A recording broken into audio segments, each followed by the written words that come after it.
दोस्तों आज बकरी पालन का व्यवसाय पूरे भारत में काफ़ी क्रेज पर है और ये दिनों दिन अपने आकार को बढ़ाते जा रहा है। काफ़ी लोग जीविकोपार्जन के लिए बकरी पालन व्यवसाय को अपना रहे हैं। बकरी पालन व्यवसाय का एक कारण तो ये है कि आने वाले दिनों में इसकी डिमांड और बढ़ने वाली है और यही एक ऐसा बिजनेस है जिसका हमेशा डिमांड रहने वाला है। जैसा कि आप जानते हैं कि जैसे हमारे भारत में पॉपुलेशन आने वाले दिनों में बढ़ने वाले हैं, उसी रेशियो में इसके मीट का कंजम्पशन भी बढ़ने वाला है। तो ये सब देखते हुए आज बकरी पालन का व्यवसाय काफ़ी लार्ज स्केल पे सभी लोग कर रहे हैं। नमस्कार दोस्तों, मैं हूं आशुतोष और आपके अपने चैनल स्टेलर फार्मिंग पे आपका स्वागत है। दोस्तों आज की वीडियो बकरी पालन पे आधारित रहने वाली है और हम पहुंच गए हैं राजस्थान में। ये अजमेर है, श्रीधर गोट फार्म है, वहीं पे मैं हूं। अभी जानूंगा कि कौन कौन से नस्ल पे ये काम कर रहे हैं, कौन कौन से ब्रीड यहाँ उपलब्ध हैं, किस चीज़ का ब्रीडिंग सेटअप ये है, बकरी पालन में क्या क्या सावधानियां बरतनी चाहिए, इसे तमाम महत्वपूर्ण जानकारी अभी आगे वीडियो में मिलेगी। तो आइए दोस्तों देर न करते हुए वीडियो शुरू करते हैं।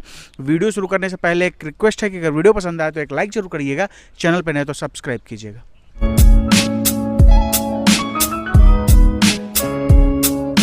सर हमारे चैनल पे आपका स्वागत है। जी धन्यवाद। अपना नाम और यहाँ फार्म का पूरा एड्रेस हमारे व्यूअर्स को दीजिए। मेरा नाम श्रीधर है। मेरा फार्म का एड्रेस है नियर जनरल हॉस्पिटल, शिक्का रोड, अजमेर, राजस्थान। सर कौन कौन सा ब्रीड पे आप काम कर रहे हैं? जी मैं ब्रीड पे काम करता हूँ। सिरोही, गुजरी, अजमेरा, तोतापरी, कोटा, बीटल, बर्बरी, सोजत, ये सभी नस्ल में करता हूँ।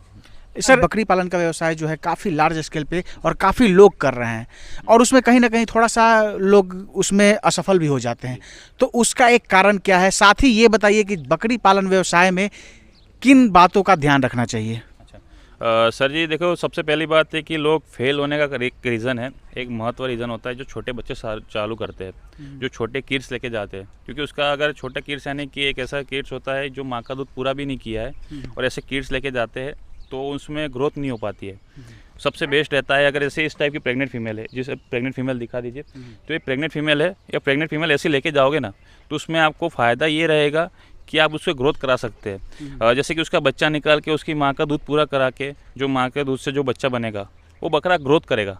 वो बकरा ईद में बनने वाले बकरे रहते हैं या फिर जो बड़ी बकरियाँ फीमेलें रहती है जो गाभिन रहती है तो सक्सेसफुली उसको आपको ग्रोथ कर सकती है। तो उसके लिए सबसे बेस्ट रहता है कि छोटे बच्चे शुरुआत ना करें। अगर आप मेल से शुरुआत करना चाहते हैं बकरा ईद के लिए तो 30 से 35 केजी वाला मेल लेके जाए ताकि आपको एक ग्रोथ मिले अलग से, तो आपको एक पता चलेगा कि आपको किस हिसाब से बच्चा पालना है।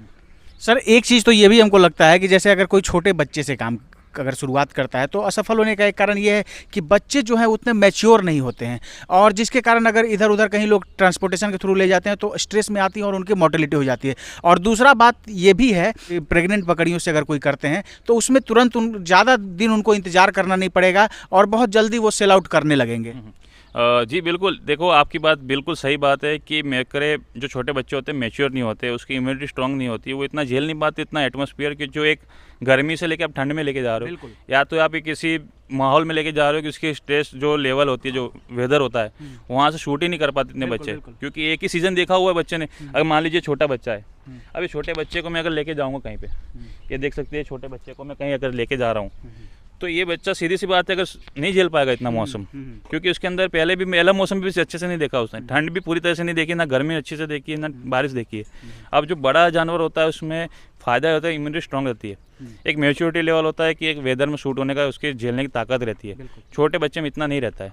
या तो दूध जो पूर्ति होनी चाहिए माँ की वो एक इम्यूनिटी स्ट्रांग कराती है, तो जो ओमेगा 6 वगैरह जो विटामिन वगैरह रहता है वो माँ के दूध में होते, बाकी किसी में नहीं होते।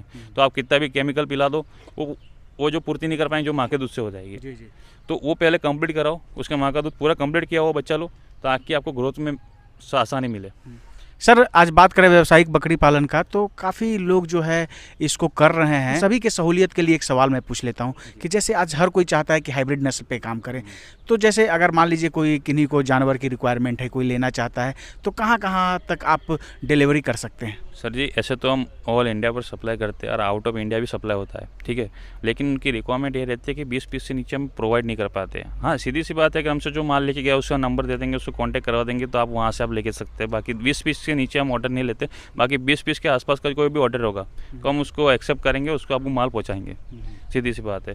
और रही दूसरी बात कि आपको सप्लाई करने की, तो सप्लाई आप हमारा जो शेयरिंग में मामला होता है, जो 20 पीस के आसपास का होता है, तो स्पेशल गाड़ी तो भेजेंगे नहीं, क्योंकि उसको ट्रांसपोर्ट कॉस्ट ज़्यादा पड़ जाएगी। बिल्कुल। तो ट्रांसपोर्टेशन में क्या होता है, शेयरिंग में भी होता है माल। अब मान लीजिए किसी का 50 नंग है, किसी 60 पीस है, किसी का 20 पीस है, तो उसमें शेयरिंग में होकर 2-3 लोगों का माल इकट्ठा जाके उसकी गाड़ी वहाँ पहुँच जाती है।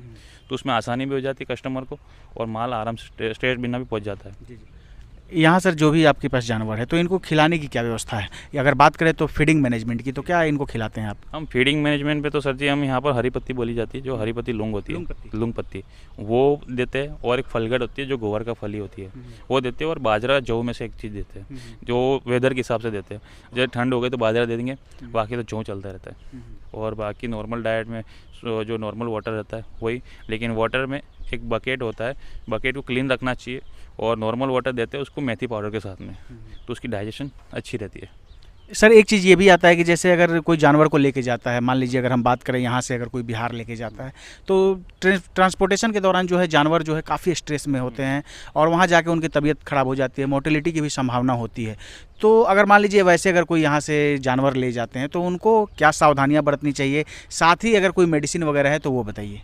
सर जी, मोर्टेलिटी चांस तो सबसे ज़्यादा बच्चों में ही आता है अधिकतर, और बीमार भी वही पड़ते हैं, बच्चे ही पड़ते हैं। और जो बड़े जानवर लेके जाते हैं उसमें अगर मान ली किसी को सर्दी खांसी या बुखार होने चालू हो गया, फिर किसी से नाक में जैसे धूल चल जाती है अंदर चालू रास्ते में, तो उसको कोई प्रॉब्लम आती है, तो उसके लिए आप सबसे बेस्ट कर सकते हैं, अपने फार्म पे ले जाने के बाद एक पैरासीटामोल गोली आती है, ह्यूमन की गोली आती है, उसको पानी में एक गोली एक बकरे के हिसाब से पूरे पानी में घोल दीजिए और उसको पानी पीने दीजिए। वो पानी पिएगा जब तक वो स्ट्रेस लेवल से बाहर आने की कोशिश कर चालू हो जाएगा, जो बकरा स्ट्रेस में है तो। और सबसे पहली बात है, ले जाके तुरंत उसको अन्न का दाना मत दीजिए, जो हैवी फूड है उसको दीजिए ही मत, क्योंकि वो डाइजेस्ट ही नहीं कर पाएगा, इतना स्ट्रेस में आया है। और उसको लाइट फूड दीजिए, और हो सके तो वो जो जिस दिन आप लेके गए हो उस दिन पूरा भूखा रखिए, उसको सिर्फ पानी पे रहने दीजिए, तो उसको जो हैबिट आने चालू हो जाएगी धीरे धीरे, स्ट्रेस से बिल्कुल बाहर आना चालू हो जाएगा, जल्दी रिकवर होना चालू हो जाएगा। जी सर अगर बात करें अब ग्रोथ की, तो कौन सा जानवर कितना ग्रोथ कैसे उसका होता है वो बताइए, चीज़ों को एक्सप्लोर करके बताइए। जी अधिकतर ग्रोथ करने में सबसे ज़्यादा देख सकते हैं कि ग्रोथ करने में जो बच्चे होते हैं वो बच्चे थोड़े हाइट लेंथ में रहते हैं, वो ही ग्रोथ करते हैं। सबसे पहली बात, जो कोई लेने चाहता है तो सबसे पहली बात ये ध्यान में रखिए कि ब्रीड चॉइस, बिल्कुल नाम से नहीं, उसकी स्ट्रक्चर देख के ब्रीड चॉइस की बात बता रहा हूँ। जैसे सिरोही, गुजरी, अजमेर, ऐसा नाम की बात नहीं कर रहा हूँ मैं, कि मैं बता रहा हूँ सिरोही लेके जाओ तो सिरोही में स्ट्रक्चर कितना बकरी का बड़ा, उसमें भी छोटी कद की भी आती है, कोई बड़ी कद की भी आती है, तो बड़ी कद वाली लेके जाइए, पालने में भी मज़ा आएगा आपको और आपको इससे रिटर्न भी मिलेगा। तो सबसे पहला तो देखिए कि ब्रीड चॉइस, फिर दूसरा देखिए कि आपका केयर टेकर, आप खुद केयर टेकर कर रहे हो तो 24 आवर्स आप उसके पास रहिए। बिल्कुल। तो आप केयर टेकर खुद बन रहे हो तो खुद उसके पास रहिए, आप किसी को बना रहे हो तो उसके पास ही रखाइए। तो केयर टेकर की सबसे बेस्ट ज़रूरत होती है अन्न और पानी, उसका व्यवस्था रखिए, आपको एनी टाइम अवेलेबल जरूर पड़ेगी। तीसरी मेडिसिन, जो बेसिक मेडिसिन है, जो बुखार जुकाम वगैरह की, तो बेसिक मेडिसिन भी आपके पास रखिए ताकि आपको हेल्प मिलती रहेगी। और ग्रोथ की बात करो तो ग्रोथ आप नॉर्मल डाइट से भी इतनी अच्छी करा सकते हो, लेकिन उसका आप सबसे बेस्ट होता है ब्रीड चॉइस के हिसाब से। सिरोही सबसे ज़्यादा ब्रीड चॉइस इसलिए रहती है क्योंकि उसकी हाइट लेंथ रहती है, तो वो वजन पकड़ती है, ग्रोथ अच्छी रहती है, तो ब्रीड चॉइस सबसे बेस्ट रहती है, ग्रोथ अच्छी होती है उसके अंदर। और ग्रोथ के मामले में आप उसको पानी में अंदर मेथी का पाउडर वगैरह देना चालू रखिए, अन्न जो सुबह सुबह अनाज दीजिए, उसको सूखा चारा ज़्यादातर दीजिए, तो उसकी ग्रोथ और लेंथ बढ़ेगी। हाँ, और उसका माँ का दूध कंप्लीट कराया हुआ बच्चा लीजिए तो आपको बेस्ट फ़ायदा भी मिलेगा। सर बहुत सारे लोग जो हैं देश के अलग अलग हिस्सों से देख रहे हैं, बहुत सारे ऐसे लोग जो हैं वो देश के बाहर से भी आपको देख रहे हैं। तो मान लीजिए अगर कोई बकरी पालन करता है या बकरी पालन व्यवसाय से जुड़ता है या आपके साथ जुड़ता है, तो उन लोगों को क्या सपोर्ट आपकी तरफ से मिलेगा? जी, हमारी तरफ से सपोर्ट मिलता है कि मेडिसिन प्लस मार्केटिंग, ये हमारा 2 रोल है, 2 मोटो है कि हमारे पास से मेडिसिन और मार्केटिंग का रहता है। सबसे पहली बात कि बकरी लेने जाने के बाद अधिकतर बीमार पड़ती है, तो उससे हम कैसे बचाया जाए। बिल्कुल। तो उसके लिए हम 24 आवर्स प्रोवाइड कराते हैं उसको। जो मान लीजिए उसको फोटो भेजता है कि मैं कोई बकरी बीमार पड़ी है, तो उसको प्रोवाइड कराते हैं कि मेडिसिन ये डाल दो। और दूसरी बात है कि माल ले तो गए, माल बन तो गया, ग्रोथ तो हो गई, अब बेचूं कहाँ? बिल्कुल। सबसे बड़ी हेडेक यही रहती है, सबसे बड़ी समस्या। अब मंडी में उतारा तो मंडी में साला भाव नहीं मिलता, सबसे बड़ा लोगों का प्रॉब्लम ये रहता है कि मंडी में उतारूंगा, मंडी में भाव नहीं मिलता है, बेचो तो बेचूं कहाँ? हमारे ऐसे कस्टमर है जिसको माल की खपत रहती है, हम प्रोवाइड कराते हैं मार्केटिंग के तौर पे। मार्केटिंग तौर पे ऐसे प्रोवाइड कराते हैं कि जो माल की खपत रहती है, जैसे कि आज इसको रिक्वायरमेंट है 10-20 की रंग की, 25 रंग की, तो हम उसको कस्टमर के वहाँ भेज देते हैं, तो आपको माल भी प्रोवाइड कराएंगे। तो यानी कि आपका माल बेचने की समस्या चली गई, आपको मेडिसिन की समस्या चली गई, गाइडेंस की समस्या चली गई, क्या क्या खिलाना पिलाना है, तो सारी हेडेक चल जाएगी और आप हमारे भरोसे आप इस बिज़नेस को कर सकते हैं। हाँ, ताकि आपको और ग्रोथ कर सको।